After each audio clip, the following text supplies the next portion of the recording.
খেলাফত মজলিসের ৩৬তম প্রতিষ্ঠা বার্ষিকী উপলক্ষে বর্ণাঢ্য র্যালি ও সমাবেশ করেছে কিশোরগঞ্জ জেলা শাখা।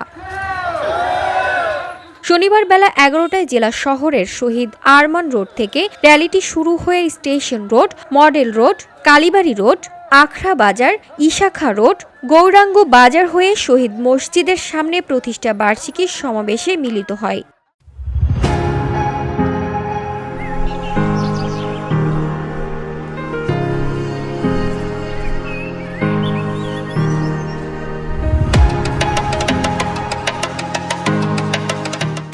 কিশোরগঞ্জ জেলা খেলাফত মজলিসের সহসভাপতি মোহাম্মদ মজিবুর রহমানের সভাপতিত্বে অনুষ্ঠিত সমাবেশে বক্তব্য রাখেন সংগঠনের সাবেক জেলা সভাপতি ও দলের মনোনীত কিশোরগঞ্জ ১ সদর হোসেনপুর আসনের সংসদ সদস্য পদপ্রার্থী শাইখুল হাদিস প্রিন্সিপাল মাওলানা হিফজুর রহমান খান, জেলা শাখার সহসভাপতি আলহাজ মাওলানা আবুল কাশেম, জেলা সাধারণ সম্পাদক হাফেজ মাওলানা Imdadullah,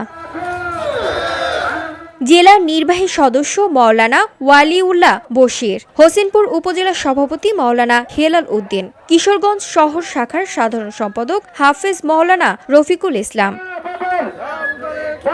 VOD Bangla news desk.